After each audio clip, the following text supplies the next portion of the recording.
Um, Good evening or good day.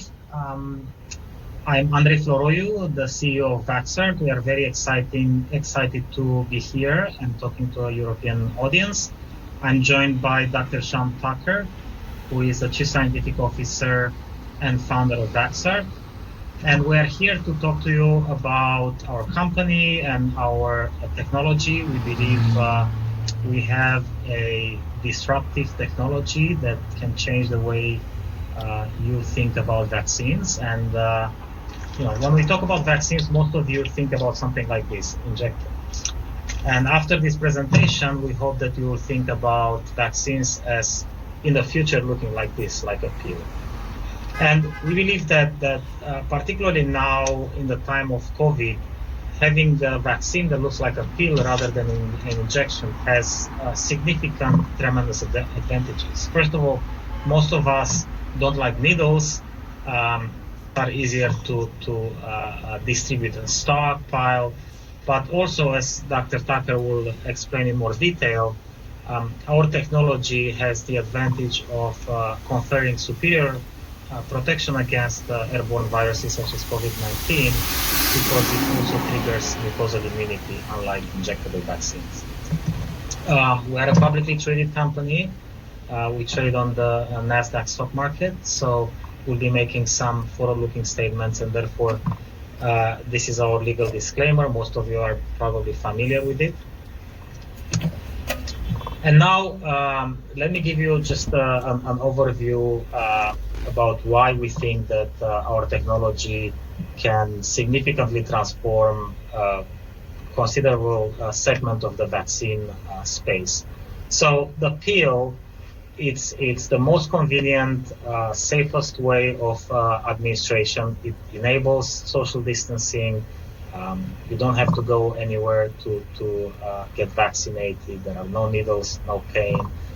But also our technology, because it activates mucosal immunity, we believe could lead to a superior protection against infection, against transmission, things that we don't think injectable vaccines can conquer. This is why our vaccine is the only oral vaccine to be cleared by the FDA for clinical trials.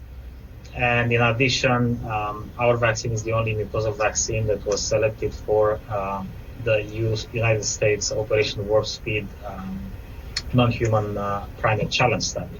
So we are very excited. Let me talk a little bit about the non-scientific advantages of our vaccine, and then I'll let Dr. Tucker talk about the science.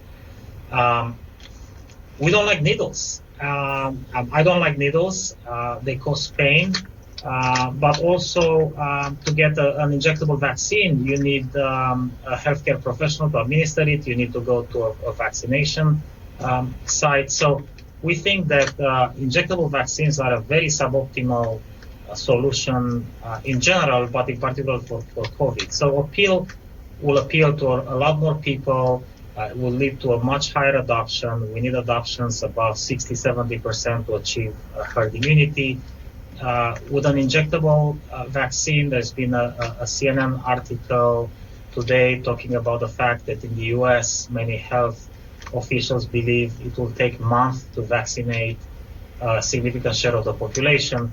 With a pill, you really take it, you can put it in the mail, you can vaccinate an entire country in a matter of days. You don't need to use your healthcare professionals to administer the vaccine. They can take care of the ill. We've seen crunches that the pandemic has put on the healthcare system. So a pill is not taxing to the system, and also the pill facilitates social distancing. My parents are in their 70s; they're not looking forward to going to a vaccination site, interacting with other people, waiting in line, or even with healthcare professionals. This you can take it without interacting with anybody. So several significant advantages, we believe. We wanted to contrast here a little bit what it takes to get a vaccine with an injectable versus a pill. And this is fundamentally why Dr. Tucker decided to start this company because the process of getting an injectable vaccine, and he was looking back then at the flu vaccine, is so cumbersome that it leads to less than half of the population getting the flu vaccine annually, while the CDC recommends 100%. So you need to make an appointment, you need to drive to a vaccination site, wait in line, get vaccinated. It takes time. We're all busy. We like to do other things. Besides the fact that some of us don't like needles. Sean doesn't have a problem with that. I do. A pill, you just get it with a glass of water, you are done. The other aspect that hasn't been talked about enough is that it's very hard to get an injectable vaccine to remote places, to poorer places, to places that have where it's more difficult to access the healthcare system. Some of those places are even in the developed world. Here in the U.S. we have such areas, but think about the globe. Countries that are developing countries where it's going to be very difficult to get tens or hundreds of millions of people vaccinated. So pill has a huge advantage. What's interesting is that only now the media and government officials are starting to wake up to the fact that to distribute and store some of these injectable vaccines, particularly the mRNA ones, you need a cold chain. Even worse, some of them require minus 70 degree refrigeration. This is hugely complex. It's a tremendous cost. I don't know that even some of the wealthier countries in the world can afford to fully implement that. And this is why this is such an elegant solution. You don't need any of that. And even if you get the injectable distributed, you need all these supplies, right? There is a tremendous pressure on the supply chain. We have shortages of needles and stuff like that, but also the environmental impact of all this stuff, if you are to vaccinate billions of people, is significant. Again, a pill, we think it's very advantageous. But none of this would matter a lot if the pill didn't work. And we think our pill has a very high chance of working. Moreover, we actually think that it can be superior to injectables. So with that, I'll pass it over to Dr. Tucker. Great. Well, thank you for the introduction. And again, Andre, talked a lot about, the abilities of the pill to basically make it a really great solution from the standpoint of distribution. Well, let me tell you about the science a little bit more. One thing that, when you actually give a vaccine at a mucosal surface, you get not just a systemic response, you get a mucosal response. And we've shown with our vaccine platform, again, oral tablets, that we can actually generate mucosal immunity at mouth, nose, lungs, the intestine. And, essentially, this is something that's different than something that when you inject, and you really just get a systemic immune response. For a virus like COVID, which invades through the respiratory tract, mucosal immunity is basically the first line of defense, and particularly secretory IgA is really important and can be critical from the standpoint of essentially blocking infection at the site where the virus is coming in. And this may lead to not just the ability of the vaccine to sort of create a reduction in symptoms, but actually just block infection completely. And this has been demonstrated with other respiratory pathogens that secretory IgA can actually do this. For COVID in particular, this is a very interesting virus because it infects the lungs and the nasal cavities, but it also has it also can infect the gastrointestinal system and the intestine. And in fact, the people that actually have gastrointestinal symptoms essentially have much worse shedding than people that do not. And again, for something like this, where their vaccine platform can generate, mucosal immunity at essentially the respiratory tract as well as the intestinal tract, this may actually be able to block the ability of the virus to replicate and to reduce the transmission of that virus to other to other people, I should say. And I think this is a big advantage from the standpoint of a mucosal vaccine. If we look on the next slide, I'm going to tell you a little bit more about the science, and how, what we did in terms of basically showing that this platform could work against a different respiratory pathogen. So back in 2009, when the H1N1 pandemic came out, We actually developed a vaccine in a matter of weeks. Years later, we were able to test this, in a study funded by BARDA. And this basically was a study to test our ability of our vaccine to essentially compared to the market-leading injected vaccine, Fluzone. And how this study worked is we either gave someone our vaccine tablets with this placebo injection, or we gave them the placebo or the Sanofi vaccine with a placebo tablet, compared it to people that just got double placebo, and then 90 days later basically gave everybody influenza, and then just asked the question, how many people were protected against illness. And what you can see is our oral vaccine tablets did quite well in terms of protecting against illness compared to the Fluzone vaccine. We had a 39%, 27% for Fluzone.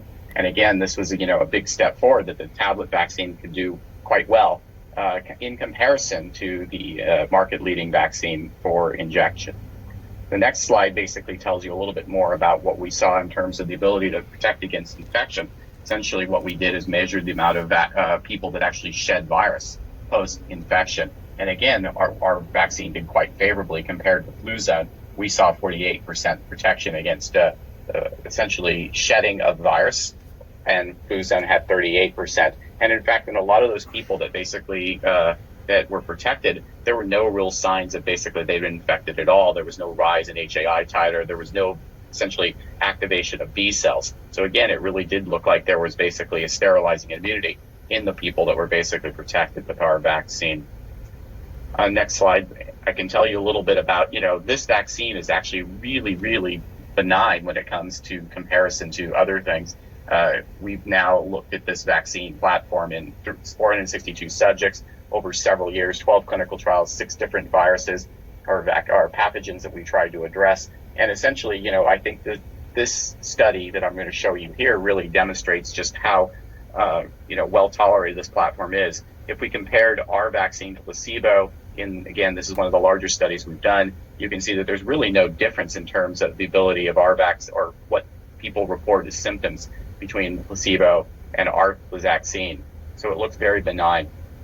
In contrast, even though the Fluzone vaccine is well tolerated, it is pretty obvious that, you're getting essentially a vaccine in the arm because your arm hurts and there's a lot of tenderness. And I think, again, our vaccine is, compares quite favorably. And again, everything's well tolerated, but obviously it's great that the vaccine is essentially doesn't have much difference in terms of our, this adverse events versus placebo. On the next slide, let me tell you a little bit more about what we've done with COVID. So we basically were able to use this platform and move rapidly to make a vaccine candidate. And we chose 2 different proteins to add into our vaccine. Obviously, the S protein is a really good target from neutralizing antibodies. It's certainly the mechanism of which the virus binds to cells. And like everybody else, we put this in our vaccine. We also added the N protein. And the reason why we did this is we thought it would make a really good target for T cell responses because it's conserved and it's it's very immunogenic, in terms of the T cell. Plus, there's a lot of people with some pre-existing immunity because it's well conserved. And we think we could boost those and create not just a systemic T cell response against the N, but a mucosal response. And so we call our construct the recombinant S-N, and that's what we're taking forward to the clinic. If you go to the next slide, let me show you a little bit of the data.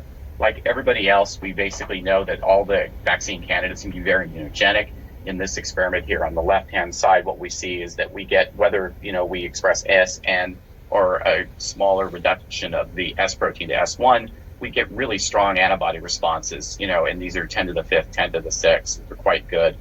When we start to see differences is when we start looking at neutralizing antibody responses, and whether we use a BSL-3 cell-based assay in Vero cells, which is CVNT, or a surrogate, BSL-2 sort of response, we get really good neutralizing antibody responses in serum for our construct that we took forward, and it looks better than a construct where it has a reduction in the size of the S protein, the S1.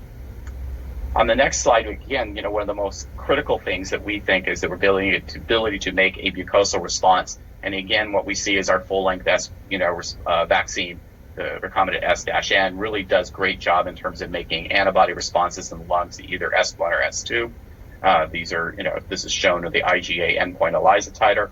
And in fact, if we look at the neutralizing titers, there's really, a high proportion of the antibody responses are actually creating a neutralizing response, and it actually does quite well compared to the one with the reduction of the S1 protein alone. So again, this is why we decided to take it forward, is that we saw great antibody responses, and particularly we neutralizing antibody responses in the lungs as well as systemically for the candidate we're taking forward. On the next slide, I'm just going to briefly tell you a little bit about the T cell responses. And the key thing about this is we saw T cell responses even at low viral titers, in terms of the immunizations, even down to 10 to the 6, you can see some nice T cell responses by gamma interferon ELISpot. And if we look at the proportion that we're actually CD8 positive, it's actually quite high even at low doses in terms of the activation of CD8s. And again, when you're using a vector-based system, I think this is hugely advantageous. Next slide. I guess the key things, as our vaccine platform is well taught, we've gotten potent immune responses even at low vaccine doses, and we've chosen to take something forward that we generate mucosal immunity, because we think this could be really important from the standpoint of creating potentially even sterilizing immunity, because certainly other people have seen, and us as well, that if you can generate a really strong secretory IgA response, you'll be able to block infection entirely. And with that, the one other thing I wanted to mention is that IgA, this has just been published recently, or secretory IgA is actually really, really potent. It's like 15 times more potent in terms of making a neutralizing antibody response than IgG. And I think this is important from the standpoint of actually not just blocking the infection, but actually potentially blocking transmission of the virus as well from people that might have been temporarily infected. Next slide. Just briefly, there are definitely a lot of vaccine candidates out there, and I think that, the key things that I wanted to point out is that, one of the advantages of our vaccine platform is not only do we avoid pre-existing immunity to Ad5, it doesn't seem to matter whether we, have subjects that have high titers or low titers, our vaccine does quite well. But one of the things that we don't do is that all the injected vaccines do is they make a strong anti-vector response, which makes it very difficult to get reuse out of that. Our vaccine is much different because we don't seem to generate the same sort of anti-vector immunity, as well as being able to avoid the anti-Ad5 pre-existing problem. And again, the big key difference between our vaccine and the injecteds is we don't use the injection. We have room temperature stable tablets, and we generate a very strong mucosal IgA as mucosal T cell response. And with that, I think I'm going to turn it back over to Andre.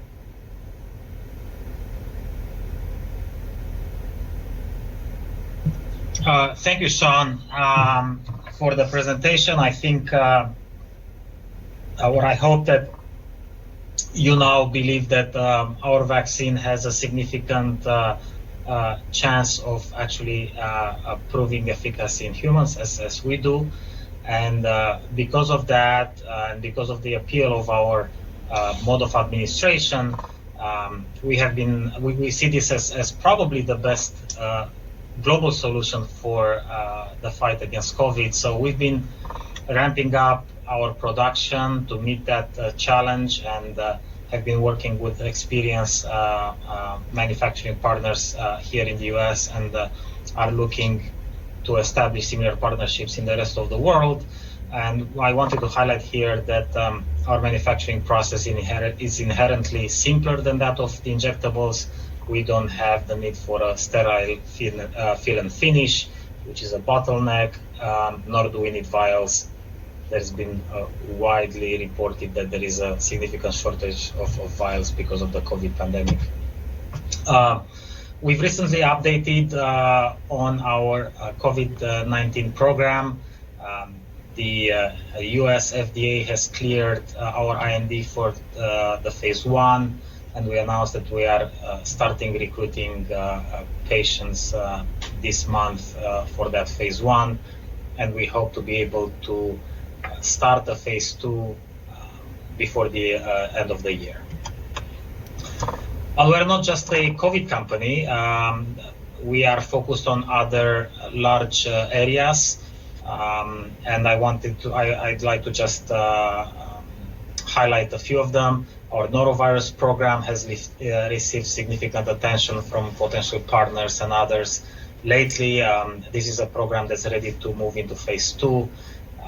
We have two flu programs, one with our partner Johnson J&J for universal flu, one which is our own program. It's a quadrivalent vaccine.